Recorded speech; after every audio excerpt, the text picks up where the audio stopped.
আসসালামু আলাইকুম। হাঁস পালনে সব থেকে বেশি খরচের জায়গাটা হচ্ছে হাঁসের খাবার। হাঁস এত পরিমাণে খাবার খায় যে হাঁস পালন করে বা হাঁসের খামার করে লাভবান হওয়াটা খুব কঠিন একটা ব্যাপার। তবে যদি আপনি একটু মাথা খাটিয়ে হাঁসের খামারটা বা হাঁস পালন করতে পারেন তাহলে লাভবান হতে পারেন ইনশাআল্লাহ। এমনই একটা পদ্ধতি আজকে আপনাদেরকে দেখানোর চেষ্টা করব হাঁসের খাবার সম্পর্কে।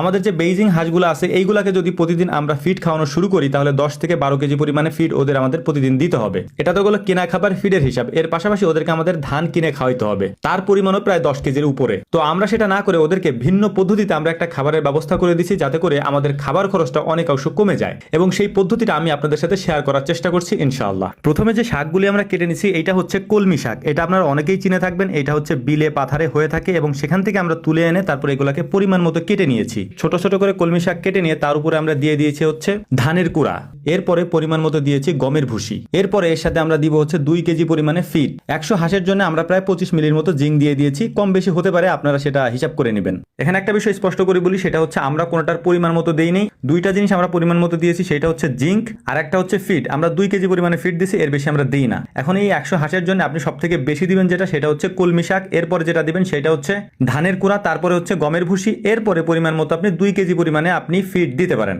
এটা দিলে মোটামুটি আলহামদুলিল্লাহ এটা কমপ্লিট করতে পারবেন। এরপরে সুন্দর করে এটাকে আপনি মাখায় নেবেন, সাথে একটু লবণ দিতে পারেন, তারপরে পরিমাণ মতো পানি দিয়ে সুন্দর করে এটাকে আপনি মাখিয়ে নিতে পারেন। তো আলহামদুলিল্লাহ আমাদের এইটা মোটামুটি তৈরি করা শেষ। এটাকে তৈরি করার পর একেবারে সুন্দর করে এটাকে আমরা আঠা আঠা করে মাখিয়ে নিব। এরপরে এটাকে আমরা কতক্ষণ রেখে দিব, রেখে দেওয়ার পরে তারপরে যদি দেখি যে এটা থেকে পানি বের হচ্ছে, মানে বেশি পাতলা হয়ে গেছে, তখন হচ্ছে আমরা আরো কিছু ধানের কুড়া দিয়ে এটাকে মোটামুটি একটু শক্ত শক্ত করে তারপর ওদেরকে দেওয়ার চেষ্টা করবো। এবং এর পাশাপাশি ওদেরকে আমরা আলাদা করে পানি দিব, মানে এটাকে আমরা একেবারে পানি পানি করে ফেলবো না। পানি এবং খাবারটা আলাদা আলাদা করে দেই। আমরা খাবার দেই এক সাইডে এবং এর পাশে পানি দেই আরেক সাইডে, যাতে করে ওরা খাবারটা খেয়ে পাশে ওরা পানি খেতে পারে। তো আলহামদুলিল্লাহ মোটামুটি এটা আমাদের বানানো শেষ। এটাকে আমরা এখন রেখে দেবো। রেখে দিয়ে আমরা টুকটাক একটু কাজ করব। কাজটা হচ্ছে যে গত কয়েকদিন ধরে বৃষ্টি নামতেছে, গত কয়েকদিন না 2 দিন ধরে বৃষ্টি নামতেছে। এই বৃষ্টির কারণে যে ঠান্ডা হাওয়াটা আসতেছে, এটার কারণে আমাদের যে কোয়েল পাখির খাঁচা আছে সেই সাথে হচ্ছে আমাদের হাঁসের খামারটা আছে, এখান দিয়ে হচ্ছে বাতাস যাচ্ছে ভিতরে। যদিও আমরা ভিতরে হচ্ছে লাইট দিয়ে দিছি, 100 পাওয়ারের লাইট দেওয়া, তারপর হচ্ছে ভিতরে মোটামুটি আলহামদুলিল্লাহ গরম আছে। তারপরও আমরা রিস্ক নিচ্ছি না, কারণ হচ্ছে এখন এই মুহূর্তে যদি ওদের